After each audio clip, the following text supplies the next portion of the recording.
오늘 제가 예배를 드리면서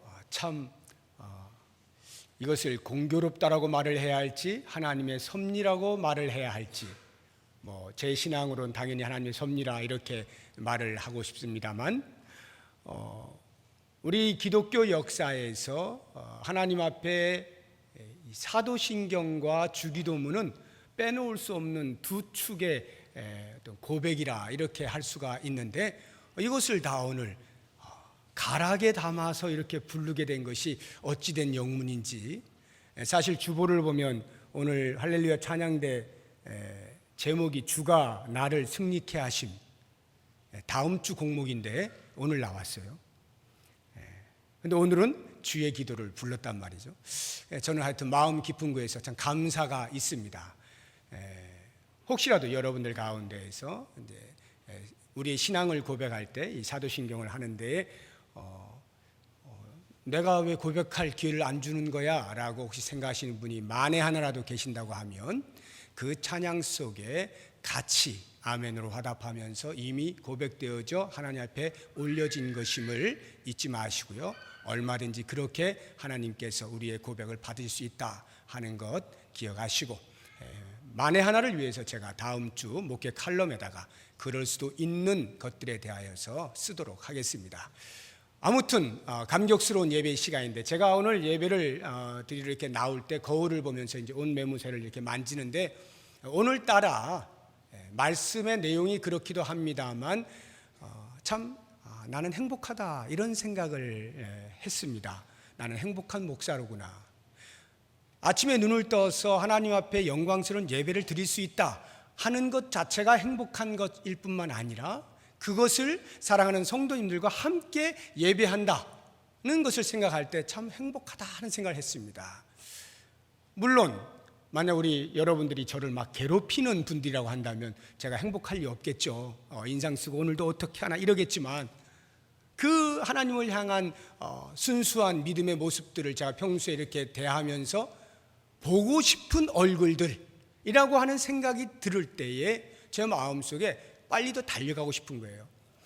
사실 매주일 그렇게 해야 마땅하지만 사람인지라 그러지 못한 채 그저 그냥 예배에 집중하여 긴장하고 나오는 경우가 많습니다.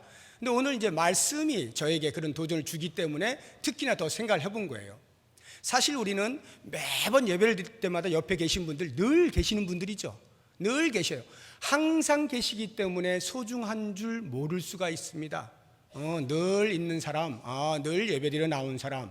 그래서 얼마만큼 보고 싶은 사람이냐라고 하는 것에 대한 감각이 무뎌진 채로 그저 모여서 예배를 드리고 흩어질 수도 있다 하는 것입니다. 그래서 제가 일부러 오늘 여러분들의 얼굴을 떠올리면서 솔직히 고백하면 다 떠올리지 못합니다, 제가.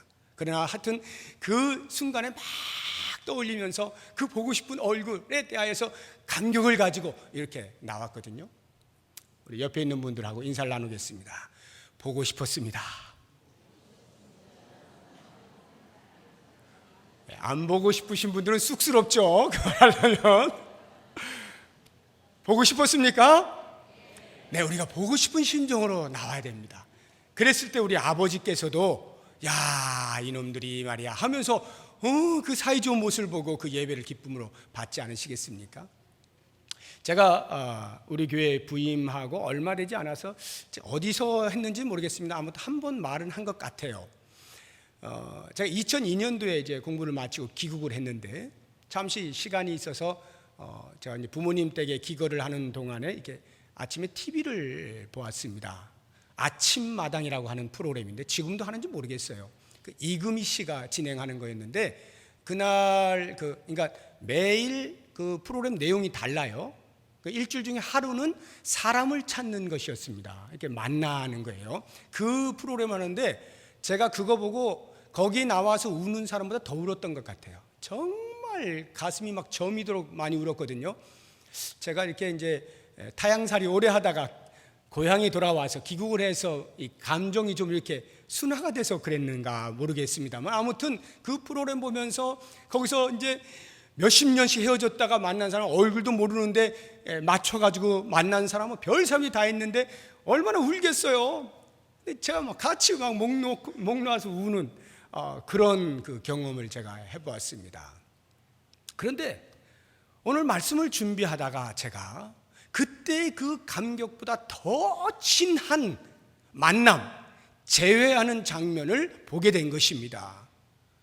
요셉이 그의 형들과 만나는 장면인데요, 너무나 이것이 감동적이어서 그때와 비교해 보았을 때 비교도 안 될 만큼 이것은 정말 어마어마하다 이런 생각이 드니까 이것에 대해 제목을 붙이려고 하는데 마땅하게 어떻게 제목을 붙일까? 뭐라고 해야 되지? 고민하다가 이렇게 붙였습니다. 세상에서 가장 아름다운 재회. 더 이상 어떻게 제가 표현을 할 수가 없어요. 가장 아름다운 재회다라고 하는 것이 그냥 쑥 들어오는 것이에요. 왜냐하면요, 요셉이 형들을 그렇게 보고 싶었는데 결국 만나게 되었기 때문에 아닙니다. 얼마나 오랫동안 보지 못하여서 어쩌다 한번 보게 된 그것 때문에 감격스러워서 아닙니다. 요셉이 몇 년 만에 형들을 보았는지 아세요? 공교롭게도 그 아버지 야곱이 에서를 만날 때가 타향살이 20년 마치고잖아요. 요셉이 20년이 지나서 형들을 만납니다. 17살에 형들에게서 팔려갔잖아요. 30살에 국무총리가 되지 않습니까? 13년이 흘렀죠. 그리고 풍년 7년 지나고 흉년이 들던 그 해에 형들을 만난 거거든요. 20년이 지나서 만나요. 참 공교롭죠. 그렇게 오랜 세월 못 보다가 만났기 때문에 너무나 감동스러운 그 재회인가? 아닙니다. 오히려 그 반대예요. 제가 볼 때 요셉은 형들을 만나면 안 돼요.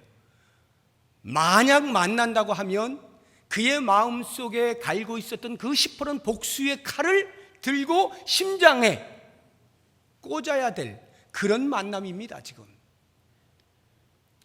우리가 보통 이산가족 찾기 할 때 아침마당 그런 것도 마찬가지인데요, 보통 보면은 어렸을 때 길을 잃어버려요. 엄마 손을 잡고 가다 놓쳐가지고 헤어져서 나중에 만나는 뭐 이런 게 보편적이고요. 좀 더 그거 하면은 기를 힘이 없어가지고 다른 집으로 입양을 보냅니다. 이래가지고 나중에 다시 친부모를 만나게 되는 뭐 이런 경우. 좀 더 심하다라고 한다면 정말 먹을 것이 없어서 하루하루 뭐 아무것도 먹을 것 없이 굶겨 죽이니까 이 애가 이러나 저러나 죽게 생겼어요. 그래서 입양도 안 되고 그냥 좀 이렇게 돌아봐서 큰 대문 앞에다가 아기를 살짝 놓고 오는, 이 가슴 아픈 이런 헤어짐도 없지 않습니다. 그렇게 해서 그 가슴에 멍이 든 채로 그러나 내 부모를 찾겠다고 하는 그 심정 때문에 만나게 됐을 때 그 눈물이 어떻겠어요. 그냥 그런 만남들, 이것이 아마 우리가 생각할 때 가장 가슴이 아픈 만남이라면 만남일 수 있겠습니다. 혹은 이런 경우도 있습니다. 코리텐범 여사를 많이 들어보셨을 것입니다. 나치 때에 자기 가족들이 자기 눈앞에서 다 죽어가죠. 그걸 직접 죽인 그 장교가 있지 않습니까? 그런데 그 해방이 되고 나서 독일로 전도 집회를 가는데 그 전도 집회 장소에 그 병사가, 그 장교가 와 있는 거예요.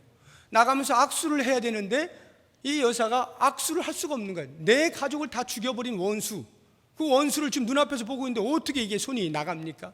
그 순간에 말로 표현할 수 없는 성령의 강력한 역사하심에 따라서 코리텐범 여사의 마음에 있던 그 모든 분노가 일순간에 사라지면서 손을 잡게 되었다라고 하는 책이 나오거든요. 그런데 그것은 보면요, 그런 그 재회가 정말 멋있잖아요. 야, 이런 용서가 있다니 정말 멋있다. 이렇지만 사실 그 장교는 국가적인 차원에서 나라와 나라가 싸우고 있는 중에 포로들에 대하여 물론 그렇게 포로를 다루는 과정 속에 잔인함이 나타나긴 했습니다만 그 전쟁이라고 하는 것이 매개가 되어져서 그런 일이 벌어지게 된 것이죠. 우리나라에도 사랑의 원자탄으로 불리우는 손양원 목사님께서 당신의 두 아들을 죽인 그 친구를 데려다가 양자로 입양을 시키지 않습니까? 이건 뭐 말로 표현할 수 없는 놀라운 재회죠. 여기에도 큰 감동이 있는 재회입니다. 그러나 이것도 역시 마찬가지로 이 목사님의 아들을 죽인 자는 이데올로기에 의해서 죽인 거예요. 공산주의라고 하는 이데올로기가 들어오니까 그리스도인들을 놔둘 수가 없는 것이고, 몇 번 말을 해도 말을 안 듣고 끝까지 신앙을 지키려고 하니까 죽일 수밖에 없었던 것입니다. 이데올로기의 희생양이다, 이렇게 보시면 됩니다.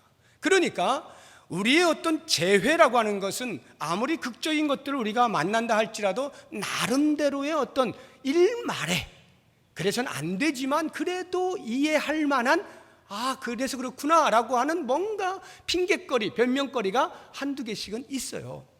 그런데 요셉의 경우는요, 제가 아무리 눈 씻고 봐도 그게 없는 거예요.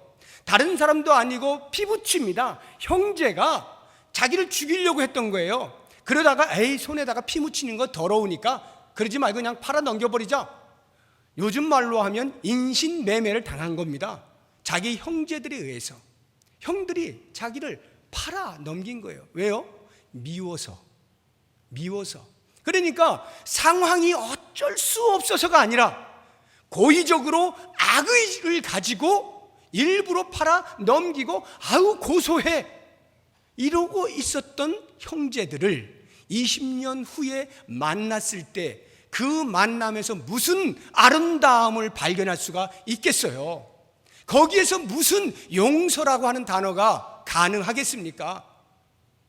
그런데 오늘 본문의 말씀을 보면 요셉이 그들을 껴안고 와락 눈물을 쏟아버린 그 사건을 보게 되면서 도대체 이 용서가 어디에서 나온 것이냐, 어떻게 가능한 것이냐라고 하는 것에 대하여서 저로서는 이렇게밖에 표현을 할 수가 없는 거예요. 세상에서 가장 아름다운 재회할 수 없는 상태의 사람들이 만나 그 눈물방울들이 모여 용서라고는 열매를 맺어 화해의 손들을 내밀고 있는 이 모습을 보게 될 때 오늘 이 시대에 살고 있는 우리들의 마음 가운데 큰 도전을 주고 제 마음속에도 역시 큰 도전이 되어져서 같이 은혜를 나누려고 합니다. 우리들은 조금만 나에 대하여서 안 좋은 소리를 하거나 안 좋은 감정을 보이거나 하면 금방 삐치지 않습니까? 토라지지 않습니까? 가슴이 쓰라리지 않습니까? 그리고 상처받았다라고 말하지 않습니까? 이것이 보통 우리들의, 그리고 미워하죠. 저것만 없으면 말이야. 심지어는 이것이 우리 이 가까운 신앙 공동체 안에서도 얼마든지 존재할 수 있고요. 같이 예배드리고 있는 이 자리에도 그런 마음을 가지고 있는 사람이 함께 공존하고 있을 수 있는 이 정도로 우리들은 미움에 대하여서 어떻게 해결하지 못한 채 놔두고 그냥 살아가는 그런 삶을 살고 있는지도 모르겠습니다. 바로 이와 같은 때에 오늘 요셉이 과연 어떠한 경로를 거쳐서 용서할 수가 있었는가 하는 것들을 보면서 우리의 시금석으로 삼고자 하는 것입니다. 요셉이 용서했다. 물론 요셉이야. 역시 요셉이야. 하나님만 경외하는 자니까 마땅히 그렇게 해야지, 우리의 모범이 되려면 그래야지 하고 간단히 치부해버리면 이거 싱겁습니다. 왜냐하면요, 요셉은 비록 용서는 하였지만 그리 간단하게 용서한 게 아니에요. 제가 보니까요, 요셉이 용서하기까지에는 어마어마한 시간이 필요했더라고요. 과정이 있었더라고요. 그 과정을 요셉이 만들고 있었더라고요. 성경에 보게 되면요, 42장 7절에 요셉이 처음으로 형제들을 만납니다. 온 세계에 기근이 들어서 이제 요셉이 풍년 때 이렇게 쌓아둔 그 쌀을 방출하니까 가나안 땅에 있는 그 형제들도 소식을 듣고 와서 쌀 구하러 온 겁니다. 형제들은 모르죠, 요셉인지. 그냥 저라고 쌀 좀 주세요 하는데 보니까 자기의 형제들인 거예요. 요셉이 그 형들을 만나는 그때로부터 해서 만약 그의 마음에 하나님의 사람, 하나님을 경외하는 사람, 그거 이제 다 잊어버려, 과거 것을 금방 그렇게 계속 생각해 하고는 용서를 하는 사람이었다라고 한다면 아마 그 자리에서 곧바로 I am Joseph 이렇게 얘기를 했을 거예요. 나 요셉이야. 형, 눈 뜨고 봐. 나 요셉이에요. 이러고 그냥 그 자리에서 바로 와락 껴안았을 것 같습니다. 그런데 42장 7절에 만난 요셉은요, 언제 껴안느냐? 오늘 우리가 읽은 이 45장에 와서야. 그러니까 42장, 43장, 44장 자그마치 3장의 실려 있는 그 내용의 시간이 흐른 다음에야 비로소 껴안을 수 있었다 하는 것입니다. 용서는 생각만큼 쉽지가 않습니다. 말처럼 간단치가 않습니다. 7번씩 70번이라도 용서해라.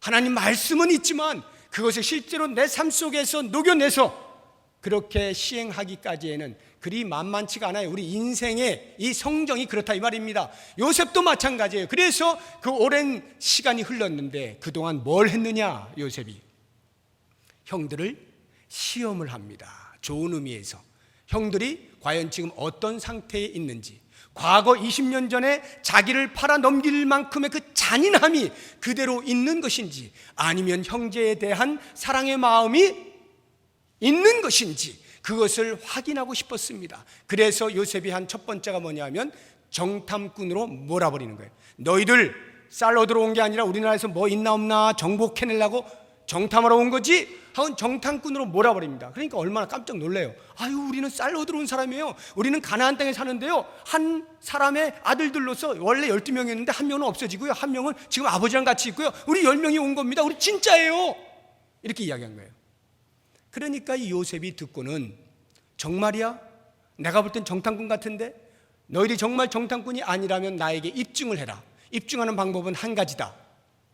너희 집에 아버지랑 같이 있다고 하는 그 동생 데려오면 너희들의 말이 사실임을 내가 인정하겠다. 그리고 쌀도 나눠주마. 이렇게 된 겁니다. 그리고는 그때까지는 너희 가운데 한 명은 여기 있어야 되겠어 하고 한 명을 붙잡는데 시므온입니다. 시므온이 딱 붙잡힙니다. 바로 그때 형제들이 난리가 났잖아요. 이게 웬 날벼락입니까? 쌀 얻으러 왔다가 돈 주고 쌀 사러 왔다가 이게 웬 날벼락이에요? 이방 땅에서 그 어마어마한 애굽이라고 하는 나라에 한 명이, 자기들 형제 가운데 한 명이 붙잡혀서 볼모로 잡히게 생겼으니 이 웬 날벼락입니까? 그리고는 그들이 모여서 웅성웅성 되기 시작합니다. 42장 가보시기 바랍니다. 42장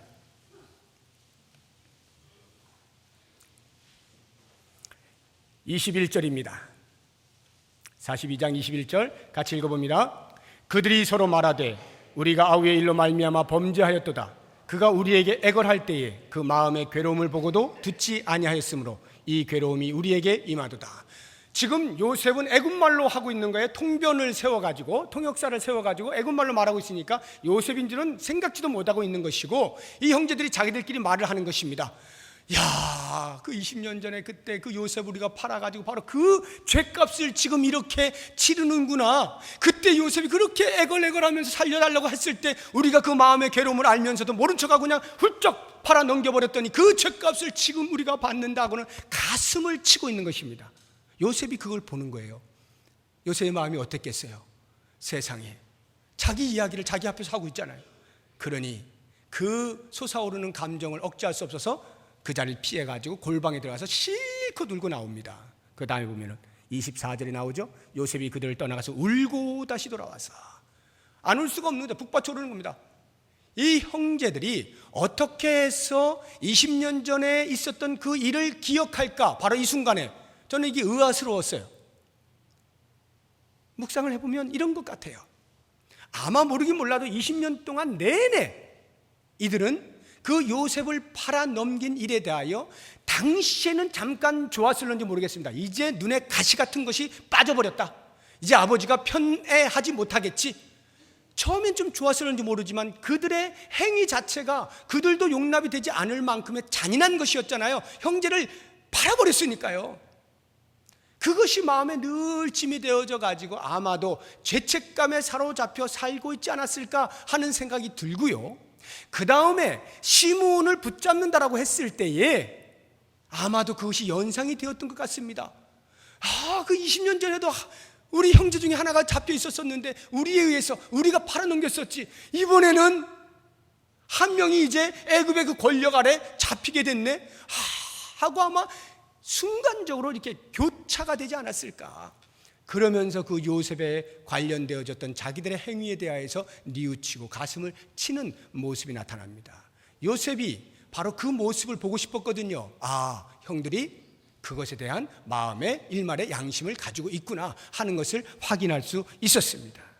자, 그렇게 해서 시몬은 붙잡히고 양식을 사가지고 또 여행길에 먹을 것도 챙겨가지고 그렇게 떠납니다. 중간에 보니까 이렇게 가방을 여는데 자기들이 돈 주고 산 그 돈이 그대로 들어있는 거예요. 쌀은 있고 돈도 그대로 있고.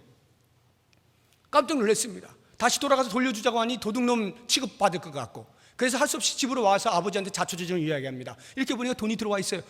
야, 니들 어떻게 이렇게 했냐. 시몬이 붙잡힌 것만 해도 지금 가슴이 아프고 돈 지금 이렇게 해서 다시 또 가서 어떻게 변명할 수도 없고 이러지도 저러지도 못하는 진퇴양난에 걸렸습니다. 그때에 루벤이 이야기합니다. 아버지, 지금 시몬이 붙잡혔는데 베냐민을 데리고 가서 보여주면 그 국무총리께서 우리의 말을 진실로 인정하고 돌려보내준다고 했으니 베냐민 좀 붙여주세요. 저한테 좀 저랑 같이 갈 수 있게 해주세요. 만약에 아버지가 그것을 용납할 수 없다면 저에게 두 아들이 있지 않습니까? 그 두 아들 마음대로 하세요. 죽이든지 살리든지 마음대로 하세요. 제가 반드시 가서 데리고 오겠습니다. 그런데 야곱이 말합니다. 무슨 소리냐 얘야. 요셉도 찢어 죽임을 당하고 시므온도 붙잡혀 죽은 것과 다름없는데 베냐민까지 잃어? 안 돼, 안 돼. 내 하나밖에 없는 아들 못 잃어. 야곱이 그렇게 말합니다. 아들들이 앞에 있는데 왜 하나밖에 없습니까? 자기가 사랑하는 아내 라헬에게서 난 자식 요셉과 베냐민 둘인데 요셉 죽었다고 생각하고 있으니까 베냐민 하나밖에 안 남은 거예요. 베냐민마저 잃어버리면 이제 자기의 사랑 자체가 완전히 없어지는, 존재 의미가 없어지는 거예요. 너희들이 나를 지옥으로 몰고 가느냐? 못 가! 이렇게 이야기한 거예요.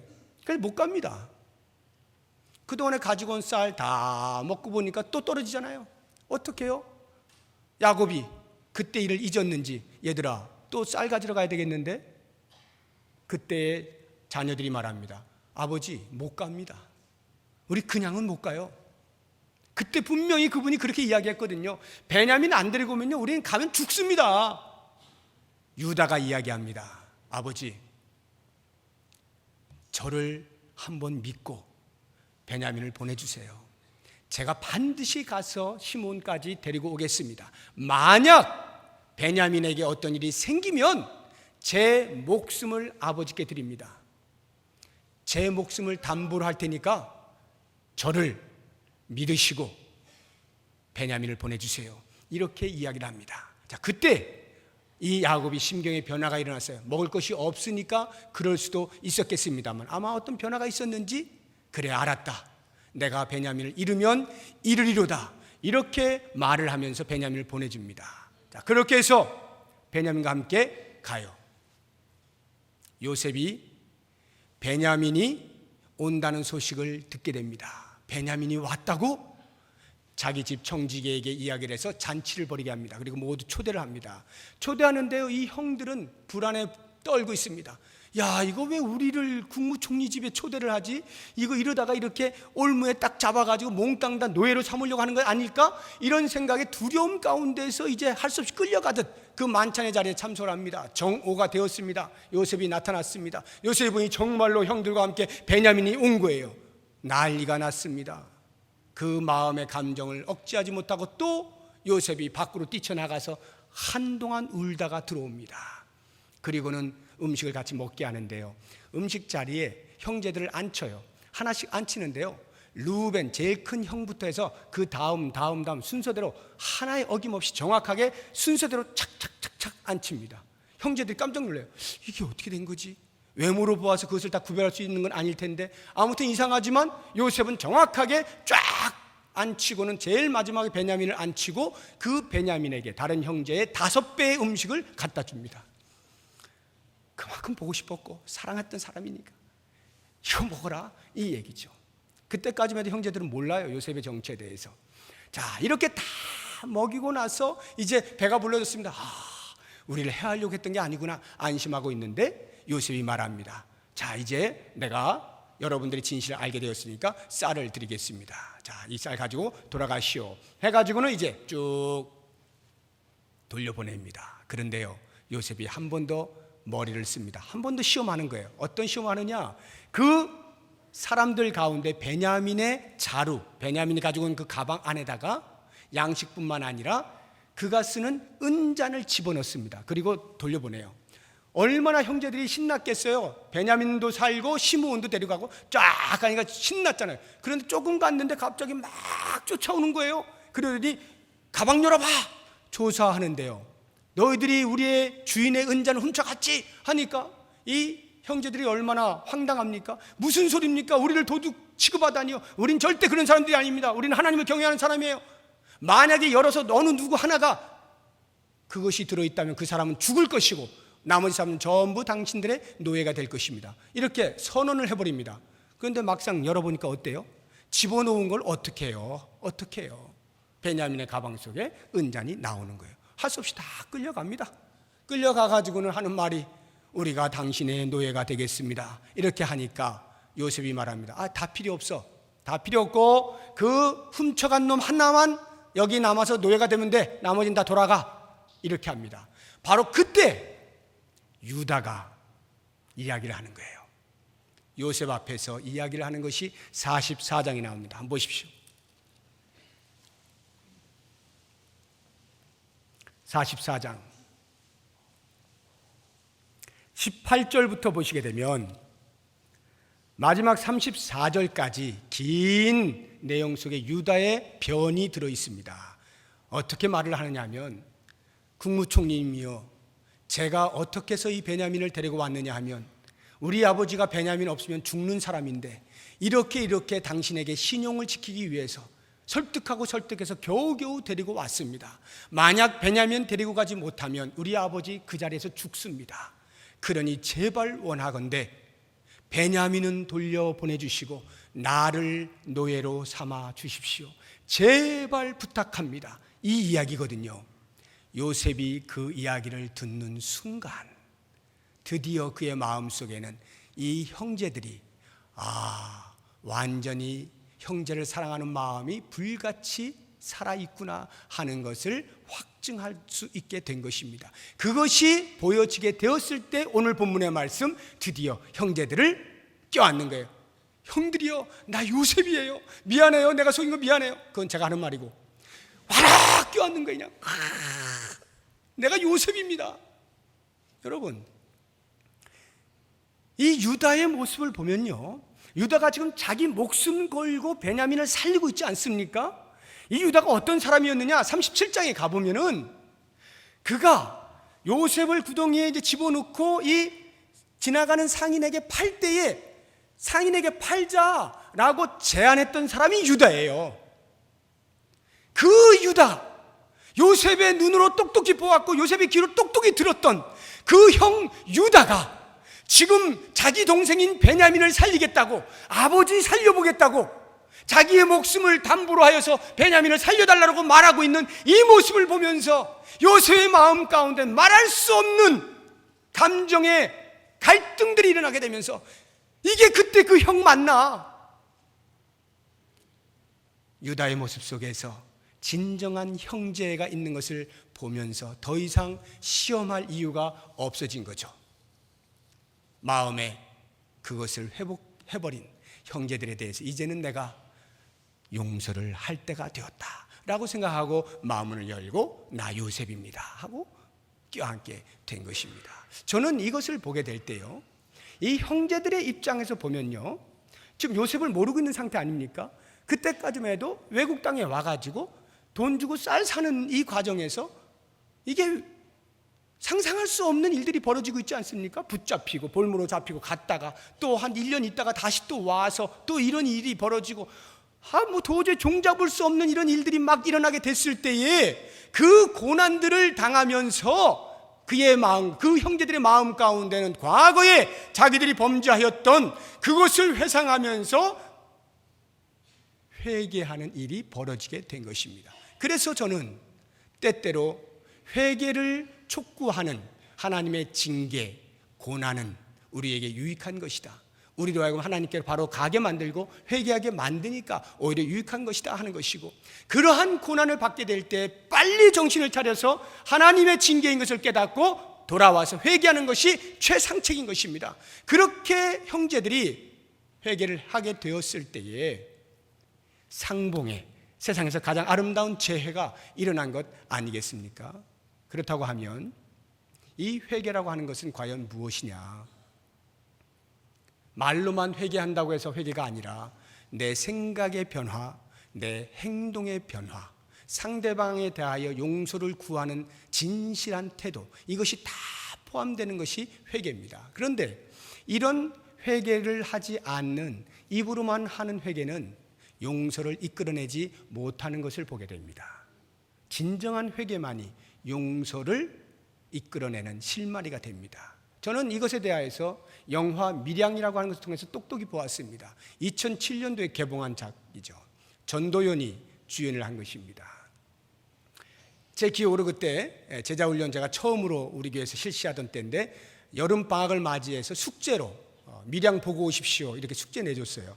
그래서 하반기 때 그거 보고 다 같이 토론하고 했던 적이 있는데요, 이때에 이런 일이 있습니다. 그 전도연이 남편을 일찍 잃고 아기와 함께 그 남편의 고향이었던 밀양으로 내려가서 피아노 학원 하면서 근근히 살아갑니다.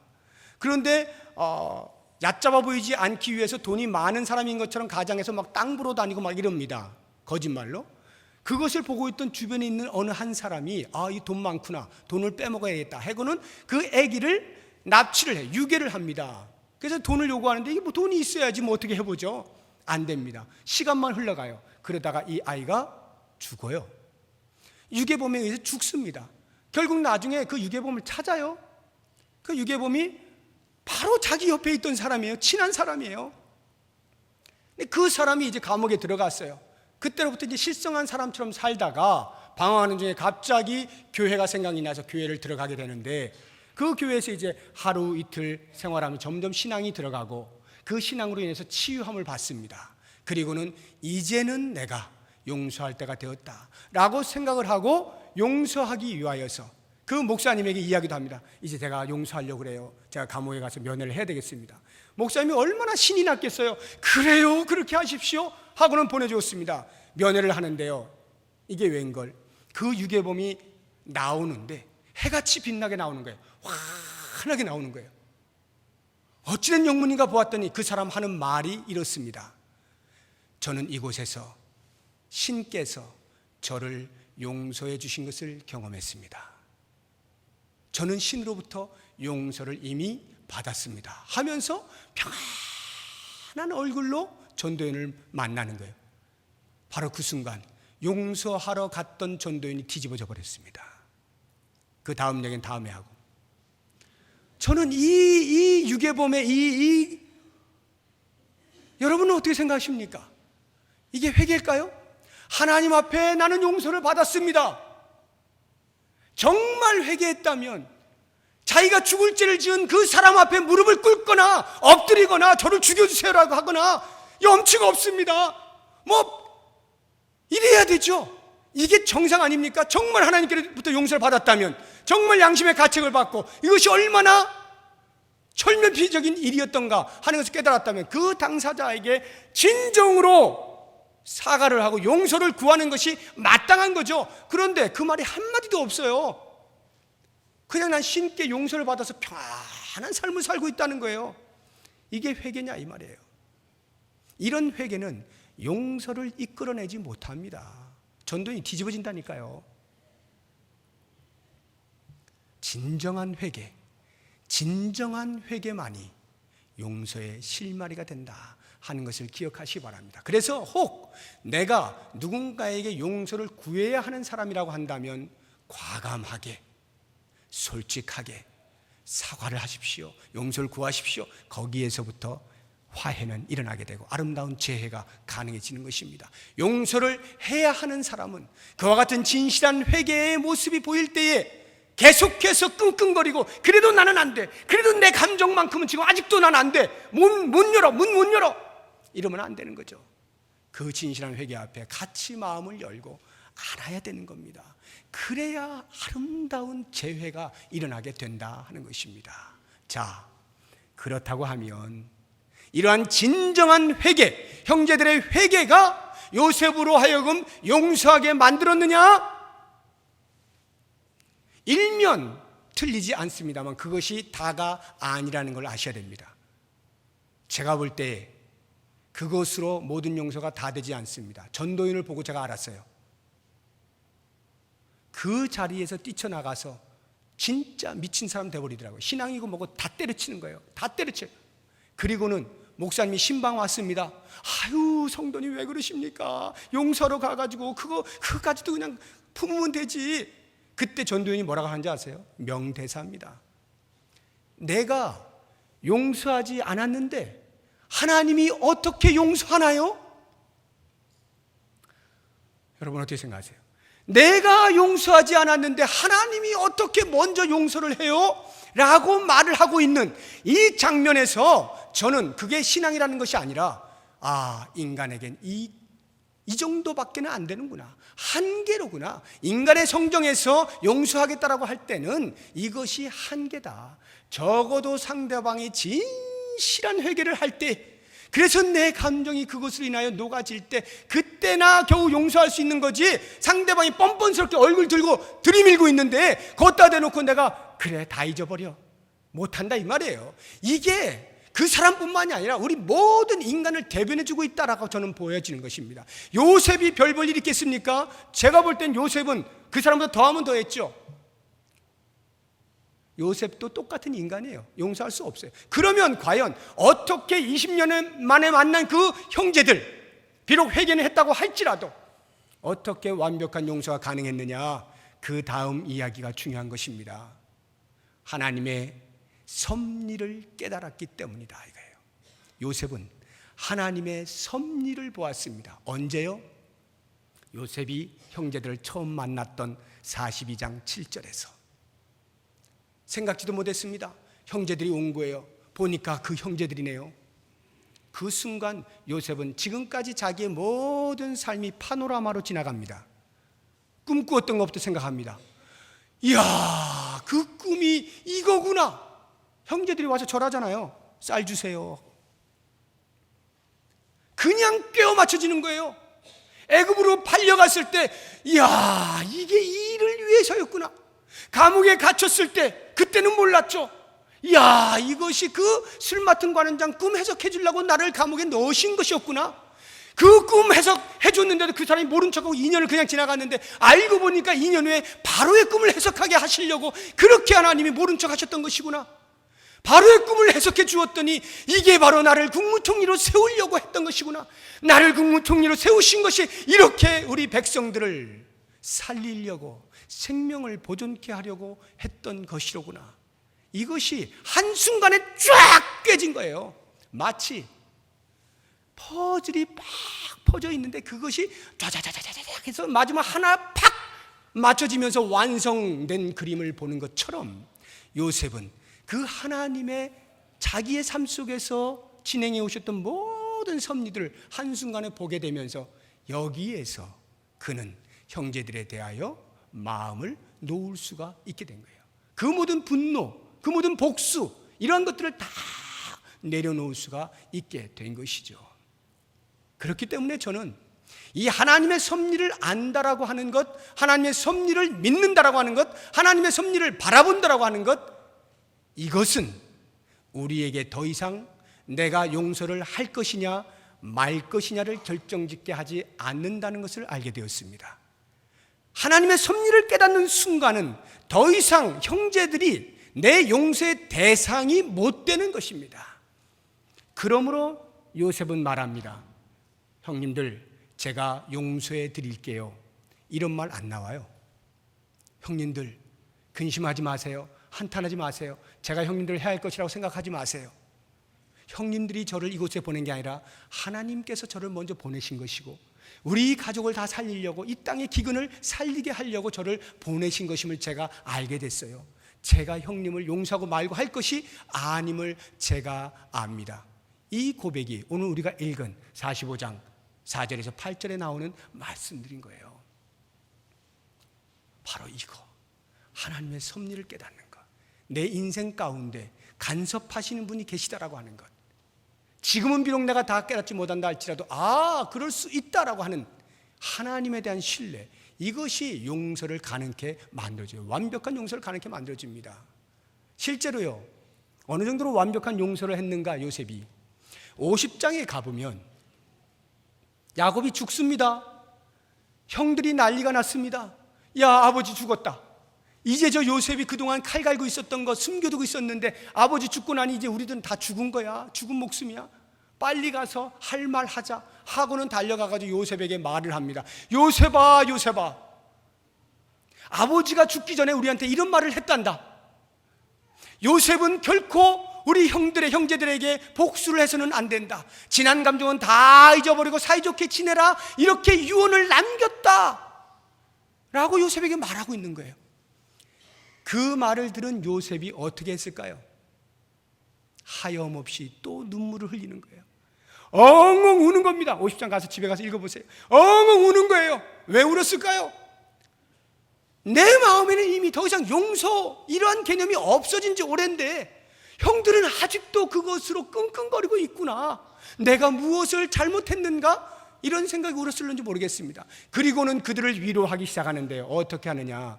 형님들, 제가 다시 말하거니와 형님들이 팔아서 제가 이곳에 온 것 아닙니다. 하나님이 저를 먼저 보내신 거예요.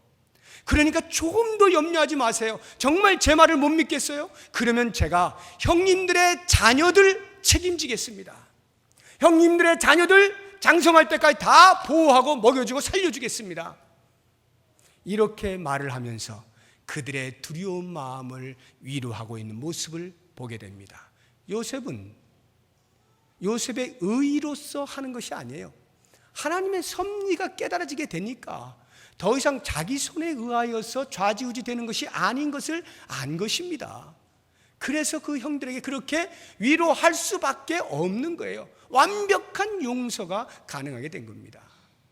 제가 언젠가도 여러분들에게 말씀을 드렸습니다만 외대의 모 교수가 6.25 때 자기 아버지가 교장 선생님이었는데 그 교장 선생님을 자기 집에서 일하던 종이 쏴 죽인 거예요. 이데올로기에 의해서. 그것을 어린 나이에 본 겁니다.